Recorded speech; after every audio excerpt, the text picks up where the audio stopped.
Friends, I have breaking news to share with you all this afternoon. A very big and important day is coming up for many Social Security, SSI, and SSDI recipients. There are 3 new changes that will affect monthly benefit check amounts for some senior citizens and retirees. Friends, do make sure that you watch until the end of this video, especially if you receive monthly benefits. I will also be giving away 4 $75 Walmart gift cards every week. Please make sure that you click and like several of my videos and then comment below the keyword of each video that you watch. The more videos that you comment on, the greater your chances of winning the giveaways. During the months of October, November, and December, I will be giving away surprise $200 gift cards to those of you that have been in this community for several months. It is a simple way of saying thank you so very much. In September, more than 48 million retired workers receive Social Security benefits, and yet there are many individuals who remain misinformed about the program. For instance, a survey by the Nationwide Retirement Institute shows that more than 2/3 of Americans do not know benefit increases largely is based on inflation. The Social Security Administration does indeed enact a cost of living adjustment each year to try and help beneficiaries keep up with rising prices. In fact, after battling runaway inflation over the past year, beneficiaries will see the largest COLA in 4 decades in 2023. But a few other important changes are coming to Social Security next year. Scorching inflation hit the U.S. economy hard, driving up the cost of food, utilities, and medical care, among other necessary goods and services. Fortunately, Social Security benefits will receive an 8.7% COLA in 2023 to help offset the impact of rising prices. That will be the largest COLA since 1982. In December, beneficiaries will receive a COLA notice by mail, providing the exact details of their new benefit amount. The SSA estimates that the average benefit paid to retired workers will rise by $146 to $1,827 per month in 2023. That means the average retiree will see an extra $1,752 over the course of the year. The SSA identifies any individual on retirement benefits as a retiree, but it is possible to keep working while receiving Social Security checks. And that said, in addition to the permanent penalty for claiming Social Security early, workers claiming benefits prior to full retirement age, which is also known as FRA, may receive a temporary benefit reduction based on their income. The earnings limits typically increase each year based on changes in general wage levels. In 2023, the lower limit is $21,240, and the higher limit is $56,520. For beneficiaries under FRA, for the entire year, $1 in benefits will be withheld for every $2 in earnings that exceed $21,240. But for beneficiaries who will attain FRA in 2023, $1 in benefits will be withheld for every $3 in earnings exceeding $56,520 prior to reaching FRA. Friends, the keyword for this video is Beaver Island. If you would like to enter the next Walmart gift card giveaway, please click and like several of my videos and then comment below this keyword, which is Beaver Island, and additional keywords of any video of mine that you watch.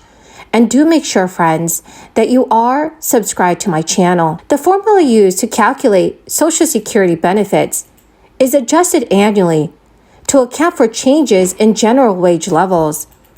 That means the maximum benefit payable to newly retired workers increases yearly, but the actual amount also depends on the individual's age when they claim Social Security. According to data, very few people actually qualify for the maximum benefit.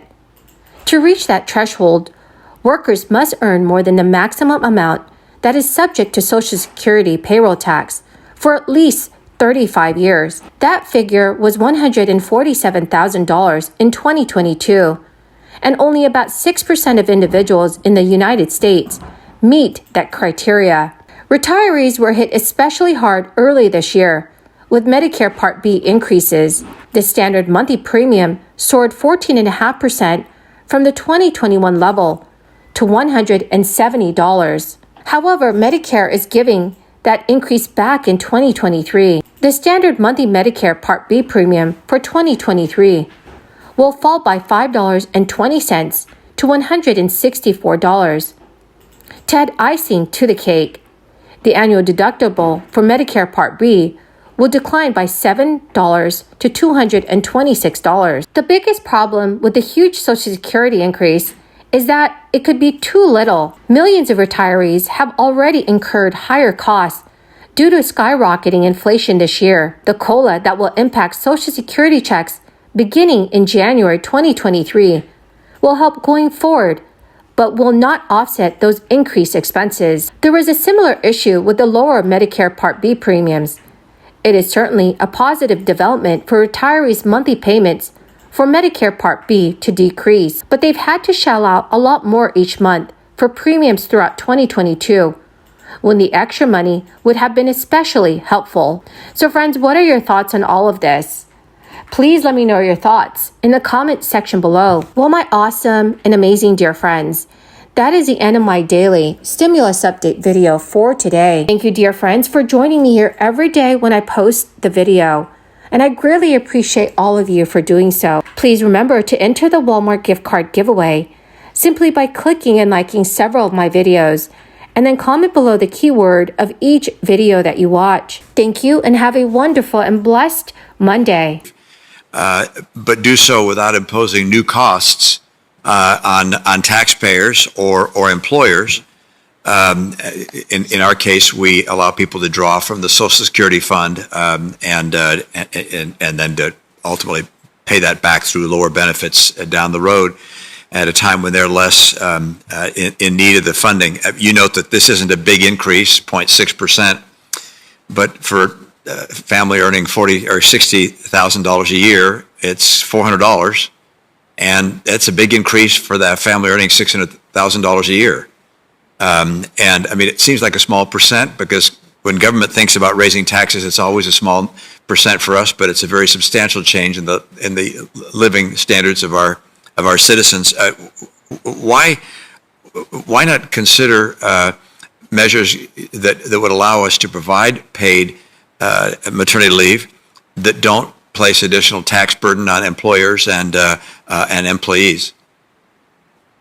I assume that question is for me. Yeah. Well, thank you for the question, and thank you for your interest in the issue. I have looked at your proposal and appreciate the contribution to the dialogue. So a couple of concerns that I have. First, your proposal would cover just leave for new parents, which is only 25% of people who need access to paid leave in a year.